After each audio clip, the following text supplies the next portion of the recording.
c'est comme les musulmans qui ne prennent pas d'alcool, mais qui sont les plus grands contrebandiers d'alcool au monde.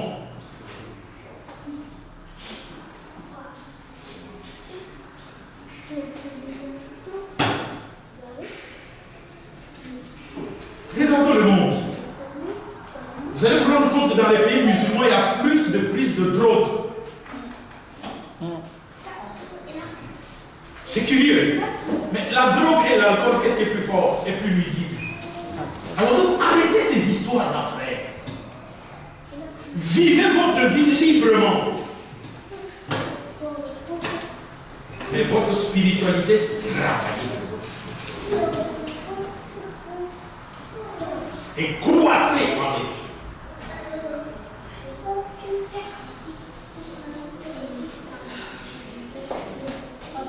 Oui. J'ai une question. Pour bénéficier de la manifestation du fruit spirituel, il est demandé de travailler pour les dons et pour les caractères spirituels. Non, ça c'est déjà fait. Oui. Déjà enregistré. Non. Il faudrait réécouter. Non. Et il faudra réécouter. C'est une question. Non, il n'y a pas de question. A plus B est égal. A plus B est égal. Réponds-moi. A plus B est égal à B. D'accord?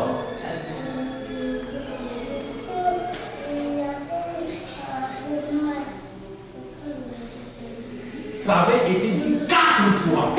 Si je ne me trompe pas, 3 fois. Donc tu vas répondre. Non, mais je n'ai même pas posé la question. Mais ce n'est pas le moment. Nous sommes sur la scène.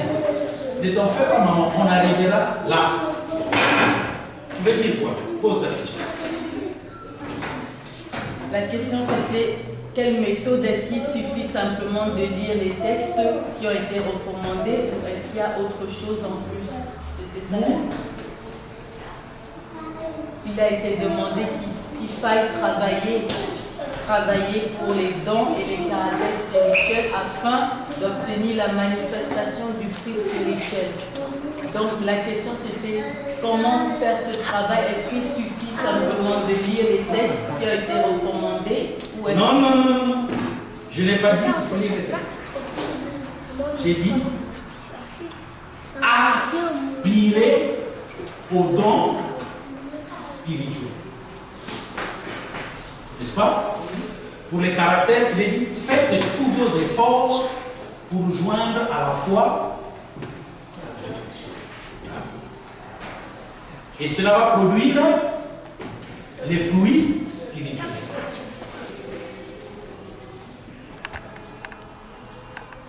Je veux vous poser la question. Quand la Bible dit aspirer aux dons spirituels, est-ce que la Bible a expliqué? Non. La Bible dit faites tous vos efforts pour joindre à la fois les 7. La Bible a expliqué?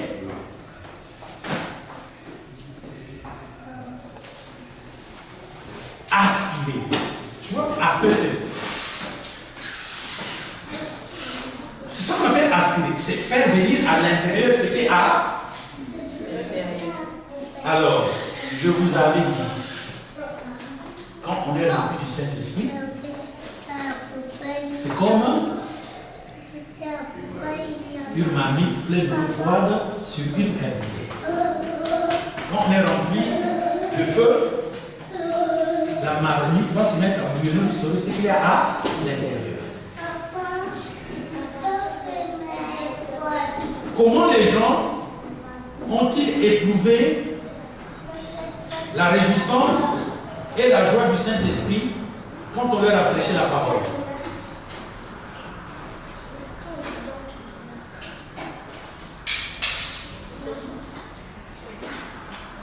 Pourquoi les gens ont-ils éprouvé la réjouissance et étaient-ils remplis de joie et du Saint-Esprit quand on leur a prêché la parole?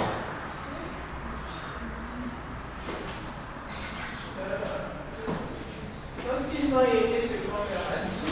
Ils ont aimé ce qu'on leur a dit.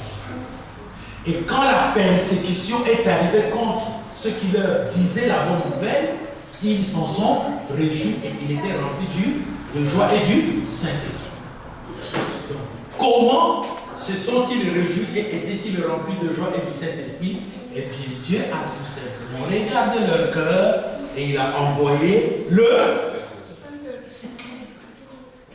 Si vous aspirez aux dons spirituels, si vous faites vos efforts pour joindre à la foi les caractères, Dieu le fera.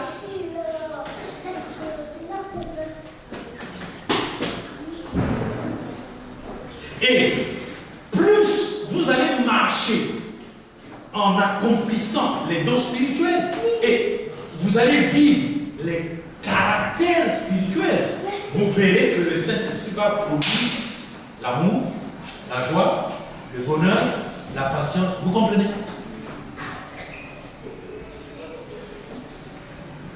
Ici, là, c'est une relation entre un enfant de Dieu qui s'attache à Dieu et Dieu qui lui donne ce qu'il a besoin. Il n'y a pas ce qu'il faut faire. La lecture de la parole de Dieu qui s'accompagne de la méditation, qui s'accompagne de la mise en application, attire le Saint-Esprit vers nous pour que le Saint-Esprit donne ce qui nous manque. Écoutez la parole de Dieu et entendre la parole de Dieu pour la mettre en application, c'est différent de écouter la parole de Dieu pour avoir une grande connaissance sur la parole. La grande connaissance va conduire à la mort. La connaissance qu'un prédicateur a pour vous expliquer la parole de Dieu, c'est une connaissance pour vous ouvrir afin que vous-même vous vous mettiez à aspirer aux dons spirituels, que vous vous mettiez à ajouter. Pendant que vous entendez la parole de Dieu, il faut qu'il y ait la réaction. Ici, il n'y a eu que prédication et les gens se sont réjouis. Il n'y a eu que prédication et ils étaient remplis de joie et du Saint-Esprit. Paul arrive chez un peuple préparé. Et plutôt Pierre arrive chez un peuple préparé.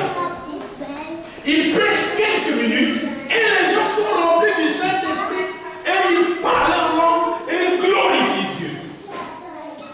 Quelle aura été la préparation? C'est que c'était un homme pieux, craignant Dieu, priant continuellement, faisant beaucoup de monde. Ces choses-là, il les faisait tous les jours. Et Dieu, ayant vu cela, va envoyer un ange lui dire: appelle Pierre, il t'annoncera les paroles de la vie.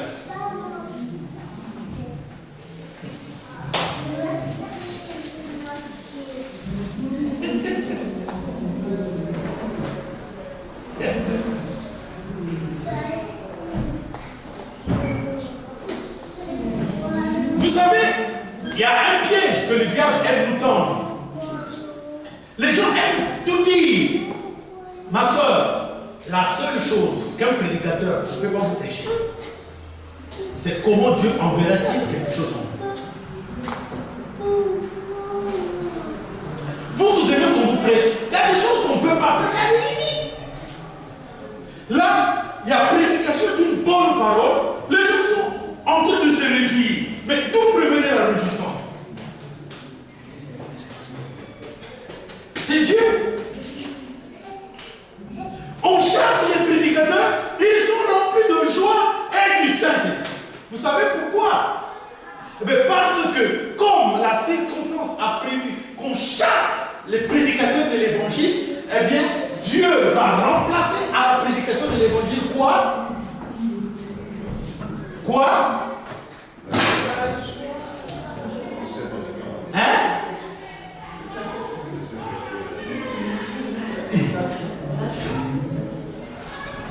C'est écrit là. Et pendant que je pose la question, mais il est écrit quoi? Ils étaient remplis de joie. Mais c'est ça la réponse. Vous dites la joie du Saint-Esprit. La joie du Saint-Esprit, c'est différent de la joie et le Saint-Esprit. Ah! C'est ce que vous avez dit. Ah, donc j'ai fabriqué la joie du Saint-Esprit.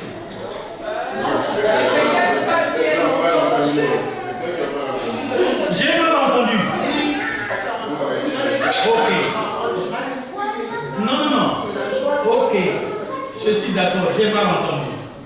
Amen. À la fin, on va réécouter cette partie. Et alors, si quelqu'un dans la salle a dit la joie du Saint-Esprit, si quelqu'un dans la salle a dit la joie du Saint-Esprit, d'accord? En ce moment-là, il y aura quelque chose qu'on fera. Mais à la fin, ça c'est un peu. Parce que moi j'ai entendu, quand je pose les questions, c'est pour voir si vous êtes sûr de vos réponses. J'ai aussi entendu la voix du Saint-Esprit, mes frères. Or, ici il est écrit la joie et le Saint-Esprit. Mais quelqu'un en bâtiment, en frère, c'est ce qui est écrit qui doit être l'objet de votre connaissance. D'accord? Vous savez c'est quoi la joie du Saint-Esprit? C'est quoi la joie du Saint-Esprit? La joie que le Saint-Esprit produit. Oui. Et c'est quoi? Il y a un terme. Oui, ma soeur, c'est à toi. Oui. C'est toi qui m'as posé la question. La manifestation du fruit spirituel. Ah oui, c'est ça. C'est différent de la joie et le Saint-Esprit. Ma soeur, il y a combien de fruits spirituels? 9. Si tu es. Ah. Donc, quand on dit le fruit spirituel ou le fruit du Saint-Esprit, vous me suivez? Le fruit spirituel ou le fruit du Saint-Esprit. On cite la joie à l'intérieur. Mais ici on dit, et ils étaient remplis de joie et de l'Esprit Saint. Donc, pendant qu'ils ont entendu l'évangile et qu'on a chassé leur prédicateur, frère, ils étaient tellement dans la parole que le Saint-Esprit se mettait en action. Et il y a des gens qui ont reçu le Saint-Esprit parce que il y a la joie comme fruit spirituel, mais il y a aussi la joie comme signe de la venue du Saint-Esprit dans la vie de quelqu'un. D'accord? Donc par la prédication, les gens peuvent recevoir le Saint-Esprit.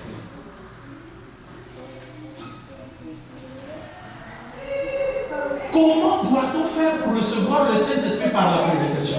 Eh bien, faites tout simplement comme Corneille. Soyez pieux, craignant Dieu. Priez sans cesse. Faites beaucoup. Tout le monde. Dieu les verra. Il vous remplira du Saint-Esprit par la prédication. Et on passera aux eaux du baptême après. Amen. Nous n'avons pas encore terminé cette histoire de la scène. D'accord? D'accord? D'accord? Amen. Oui, il faut qu'on comprenne c'est quoi la scène.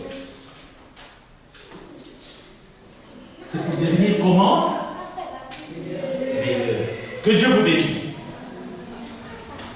Nous te bénissons pour cette parole de Dieu, Seigneur. Et notre prière est que tu fasses de telle sorte que cette parole entre dans nos cœurs. Au nom de Jésus.